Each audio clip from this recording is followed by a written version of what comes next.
thought I would go live today, but I'm trying to get to a good angle.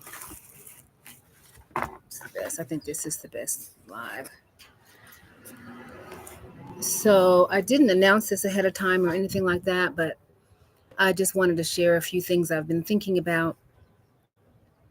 I'm down here in Mexico, where it's just beautiful and pleasant, and where I live, it's really springtime all the time. And it's a perfectly lovely day today on Sunday, early February. And I just wanted to share a few things, just about some things I've been thinking about, some conversations I've had, and that is, with all that's going on, it's just so important that we create community, and that we find ways of being loving and supportive of each other, and that we are able to extend ourselves a little bit, toward our friends and neighbors. And at the same time, it's important that we establish boundaries to take care of ourselves. There's so much going on right now. There's so much confusion, or there can be confusion if we buy into it, because there certainly are things to be concerned about. But I just think it's so important that we find ways to create loving and supportive communities of care, where we can be vulnerable, where we can be ourselves, but also where we can share our gifts and our talents and our resources with other people. Um, whether whether we remain in the United States, whether we leave the United States, we're still one big community. And even though I live here in Mexico most of the time, I'm still a U.S. citizen. I'm still a resident of Charlotte, North Carolina. And I think a lot about my friends and loved ones who are at home, who are back home. My family out in Kansas, my family in Massachusetts, my family in Utah, um, my family in Colorado, my family in Nebraska. So these are just interesting times that we're in. And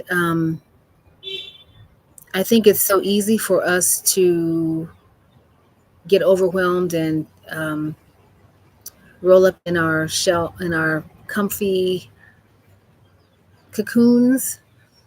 But this is really a time for us to use the gifts and talents that we have, that God has given us, to extend a little bit to others. Um, and there's a lot of activity going on. There's a lot of organizing going on behind the scenes. I think I'm really glad to see that Black women are organizing too, but organizing in a different way, where we don't feel the need to rush out and be on the front lines as we typically have been, but where we're organizing around our own self-care so that we can be um, better allies and advocates in our communities.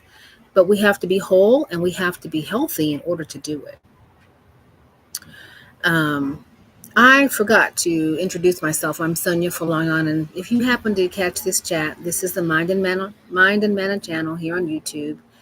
And here I center the voices of Black women, 55 and older, who are interested in working on their finances and leveling up to a more intentional way of life that includes freedom, rest, travel, and ease. And so, in terms of talking about ease today, it is important that we do practice self-care, and that we extend ourselves in loving ways, respecting our boundaries to others. To this is not the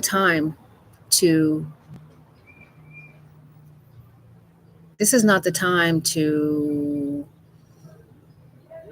work in our silos. I was watching a presentation the other day about the need to organize and to boycott different businesses that have decided to scrap their DEI programs. It's interesting to me that when people think of DEI, they typically think of Black people, providing Black people an extra edge that's not based upon their merit. But DEI really covers a host of people, and the majority of people who have benefited from DEI programs in the United States have been white women.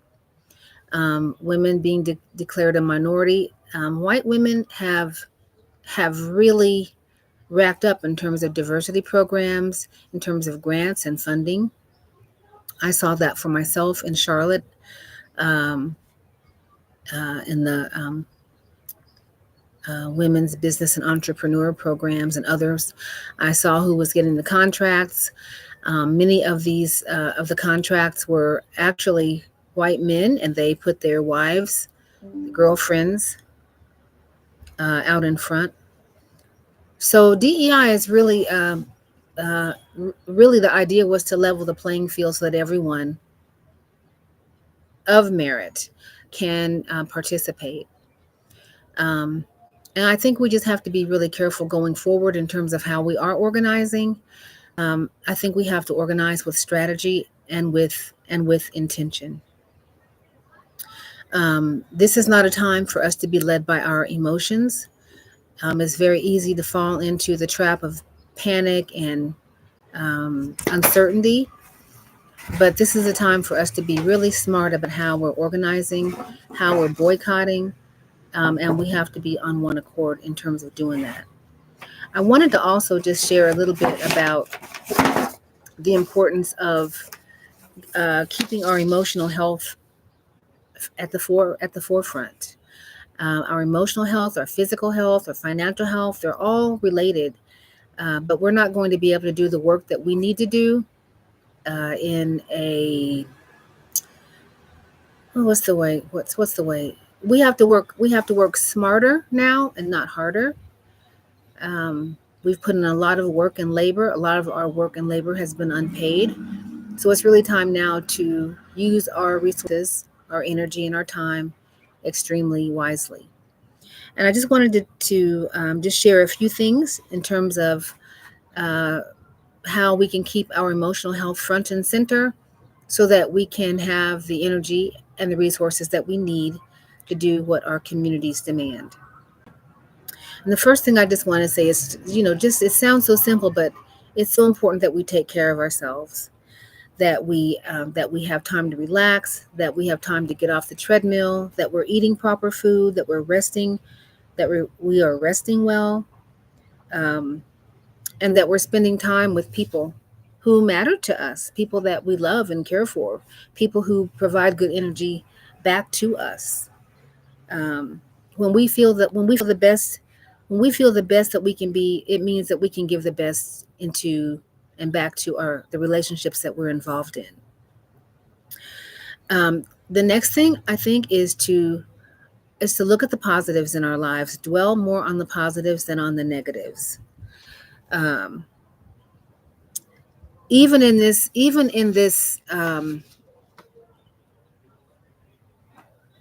unbelievable political situation um, that is confronting us now, we have to look for the positives and the silver linings in every negative instance.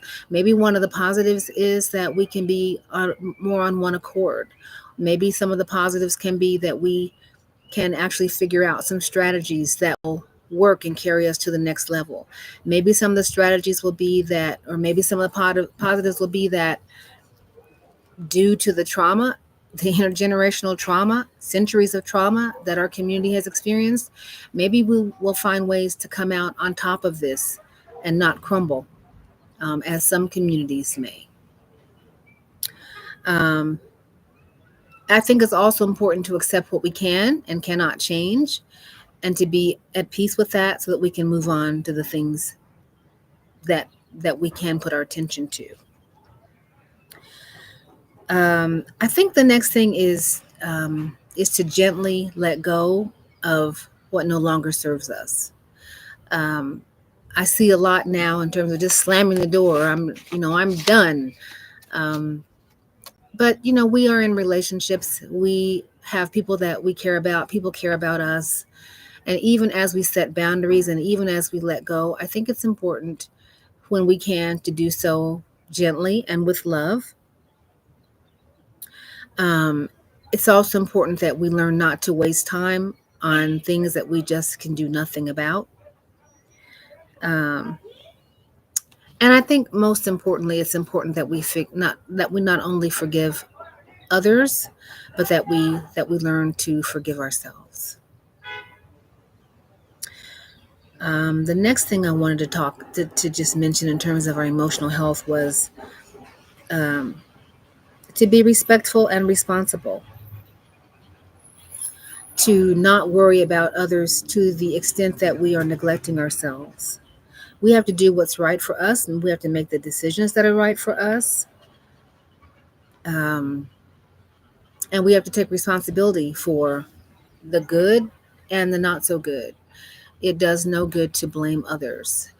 And I have seen how the executive leadership of the United States is really good about blaming other people for everything.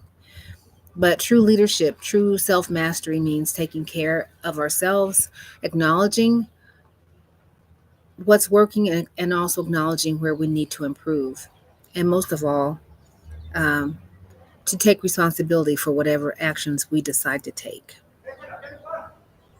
When we feel good about ourselves, when we know that we're doing what we need to do, when we're really taking care of business, we feel good about that. The next thing I want to say is it's important that we acknowledge and we take credit for what we've been able to accomplish and what we've been able to succeed in.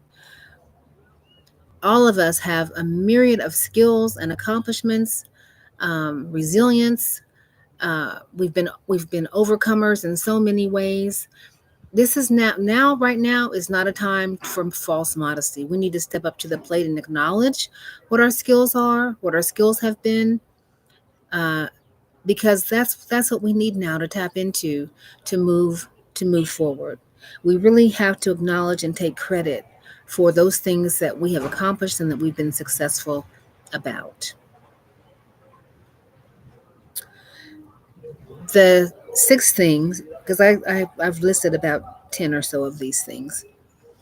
Um, it's important to take some time to really develop and nurture one or two close friendships, relationships.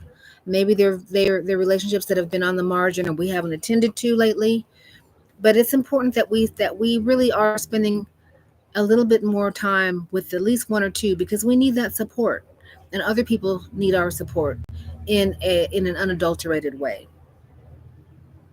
And I say that because we all need someone, one or two people in our lives who we can really be candid with, who can really let our hair down with, and share what's going on in our lives. Um, if we need therapy or a therapist, we need to get that too. But it's always good to have one or two friends in the pocket who we can share with, who might fill in that gap for a minute until we can get to that therapist to talk about those deeper things. But we all need one or two, maybe three people in our inner circle who are going to be our ride or dies, um, who we can depend on and they can depend on us. It's just really good for our emotional health. The next thing is it's important for us to talk positively to ourselves. We have conversations in our minds all day, every day. And if we are saying fearful things, negative things, if we're focusing on what we are concerned about, if we're anxious, that's what's going to drive us. But I think it's also important for us to find ways to say loving things to ourselves, to remind ourselves of who we are, and what we deserve. It's important to be gentle with ourselves as we are growing. We are all on this life journey, and we are growing until we are no longer on the planet. So having the ability to speak positively to ourselves is so important.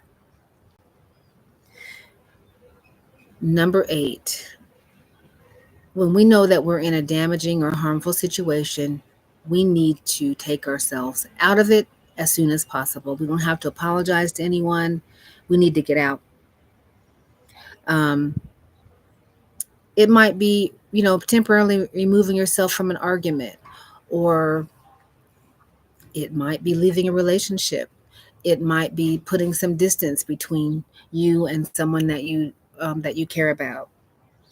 Um, if there's a situation that we're in and it feels out of control, we can walk away from it at least for a while till we sort things out and maybe express our feelings about it. But it's really important that we give ourselves the space and time to be in environments that are healing for us, that are empowering for us. And when something doesn't feel right, we need to use that information to put some distance between us and that thing. And whether that means leaving the country, or leaving a relationship, or leaving the room, or stepping back for a minute, or taking a little vacation, or taking a walk in solitude.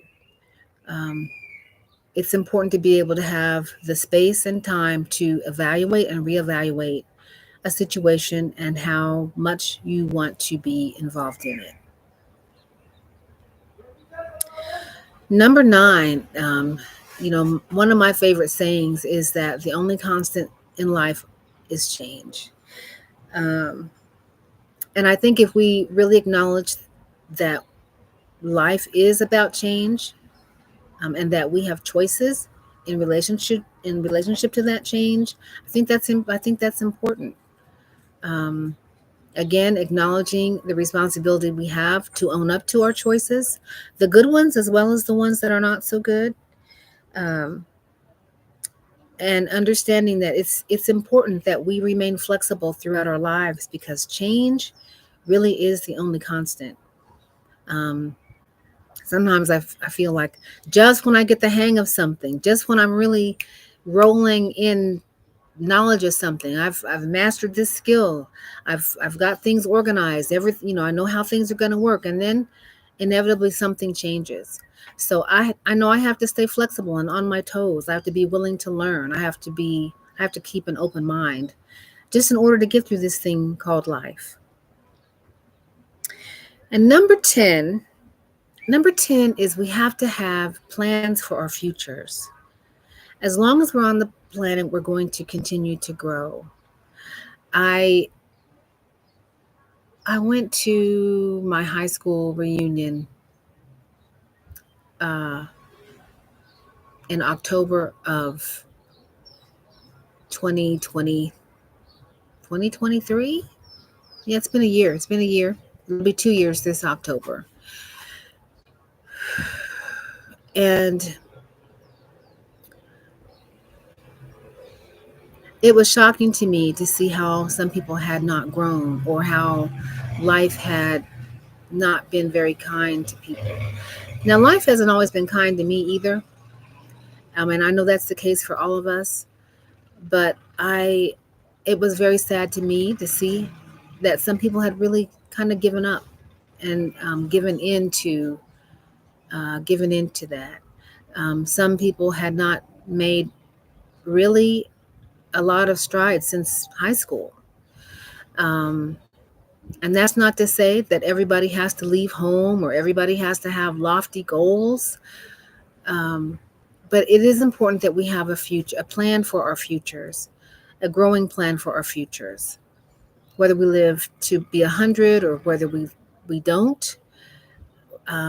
We have to. It's important to have a plan and a vision for our lives. Um, I just had a milestone birthday, and ooh, the reality, the real reality of how little time I have on the planet compared to how much time I've spent on the planet is very sobering. But even with my geriatric classification, I still have long term goals. There's things I want to do, places I want to see. There are still things I want to accomplish. So I just encourage you, if you're listening to this, to not be afraid. Not Don't be afraid to dream and to plan and to hope. We need hope right now. We need positive energy right now to bathe the planet in. Lean into your communities. Find space for one another. Avoid the distractions that are trying to pull us apart. Find ways to create community of love and support. And I think if we do that, if we lean into that, I think I think we're going to be okay, but we have to do it. So if you catch this on the replay, let me know. Please like, subscribe, share this information. Um, and thanks for tuning in today. All right. Till next time.